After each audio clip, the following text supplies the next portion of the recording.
लगातार चर्चा है कि महिला आरक्षण कानून के संशोधन के पास होने के बाद उत्तराखंड में भी 105 सीटें हो जाएंगी 70 से बढ़कर।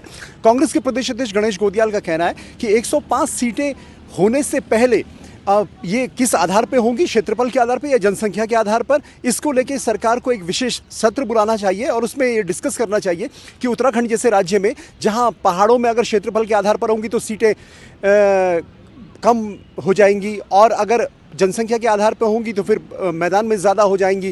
तो ऐसी स्थितियां ना हो तो उनका कहना है कि वरना गली गली में विधायक हो जाएंगे। तो पहले आप गणेश गोदियाल का बयान सुनिए। मैं ये विमर्श इसलिए कहना चाहता हूं आप लोगों के पास कि ये 105 सीटें होने के पहले मैंने पहले भी कहा था ये कि उत्तराखंड में परिसीमन का आधार सिर्फ जनसंख्या न हो, और अगर जनसंख्या हो तो हमारी विषम भौगोलिक परिस्थिति के हिसाब से, मतलब आधा तो प्लेन है और आधा पहाड़ है, तो दो पैमाने लागू हों जनसंख्या पर। अगर एक आधार हुआ तो ये लगा लीजिए आप कि देहरादून और प्लेन्स के बर्तेरे शहरों में गलियों की एक गली और एक मोहल्ले के विधायक बनेंगे अगर एक ही आधार होगा तो, और पहाड़ों में अपेक्षाकृत फिर भी लंबा चौड़ा उसका भूगोल होगा उस विधानसभा का। गणेश गोदियाल का कहना है कि उत्तराखंड की सरकार को यह भी सोचना चाहिए कि क्या 70 के बजाय 105 विधायकों की जरूरत है। हालांकि ये तो कानून है, लेकिन उनका कहना है कि फिर भी पर्वतीय राज्यों के लिए ये बहुत सोचने वाला विषय है जहां पर बजट एक बड़ा इशू रहता है। अब उनका एक और बयान सुनिए। क्या इस छोटे से प्रदेश में 105 विधायकों का जो तामझाम है उसको झेल पाना भविष्य में क्या उत्तराखंड के लोगों के लिए, नागरिकों के लिए, और यहाँ के जो हमारा आर्थिक ढांचा है, क्या वो आर्थिक ढांचा इतना बोझ सह पाएगा? ये मुझे शंका प्रतीत होती है। वर्तमान में 70 विधायक हैं।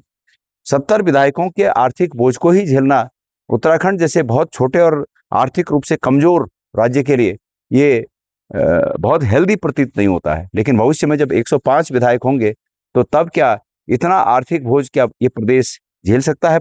अब बीजेपी प्रदेश अध्यक्ष महेंद्र भट्ट का कहना है कि कांग्रेस को इस बारे में सोचने की जरूरत नहीं है। ये काम संसद का है, लोकसभा का है, राज्यसभा का है। जिस भी दिन ये कानून बनेगा पूरे देश पर लागू होगा। कांग्रेस को इसमें सोचने समझने की जरूरत नहीं है। कांग्रेस यहाँ क्यों चर्चा कर दी? सेंटर के अंदर प्रधानमंत्री जी ने सभी राजनीतिक दलों के लोगों से चर्चा की है। लोकसभा के अंदर उसकी चर्चा होगी, राज्यसभा के अंदर चर्चा होगी, तब उसके बाद वो विधेयक पारित होगा। ये उत्तराखंड के कांग्रेसी अपने नेशनल कांग्रेस से बड़े हो गए क्या? इसलिए जो निर्णय वहाँ होंगे वो सबके सम्मुख होंगे और पार्लियामेंट निर्णय करती है। जो निर्णय होगा वो सबके सिरोधारी होगा। वहीं इस बात पर कि बजट का खर्च आएगा, उत्तराखंड में तमाम तरह के कर्ज पहले से हैं, यहाँ पर कैसे 70 के बजाय 105 विधायकों के खर्चे किस तरह से उठाए जाएंगे, तो महेंद्र भट्ट का कहना है कि इसको ठीक उल्टी तरीके से लीजिए। जब विधानसभा क्षेत्र ज़्यादा होंगे तो विधायक निधि ज़्यादा होगी, विधायक निधि ज़्यादा होगी तो हर विधानसभा क्षेत्र में ज़्यादा बजट खर्च हो पाएगा। अब महेंद्र भट्ट का भी तर्क सुन लीजिए। दोनों पक्ष हैं। छोटे राज्य के अंदर सीटें बढ़ने से लाभ भी होता है। एक ही आधार क्यों बना रहे हैं? अगर आज 5 करोड़ पे 3 करोड़ से ज़्यादा की अगर विधायक निधि है तो अगर किसी जिले के अंदर वो 3 की जगह 4 विधायक 5 विधायक हो जाते हैं तो क्षेत्र का विकास ही तो होता है। अनलॉजिकल तर्क है जिनका कोई आधार नहीं होता। तो कुल मिला के 105 सीटों की जो खबर न्यूज पेज ने सबसे पहले आपको दिखाई थी वो लगातार चर्चाओं में है। अब सिर्फ और सिर्फ इंतजार है कि प्रधानमंत्री नरेंद्र मोदी 2034 का वेट करते हैं या फिर अगले कुछ दिनों में या महीनों में ही इस कानून को देश की संसद, सभी विधानसभाओं, लोकसभा और राज्यसभा में लागू करते हैं। Dipankar Bhatt, news page, Dehradun.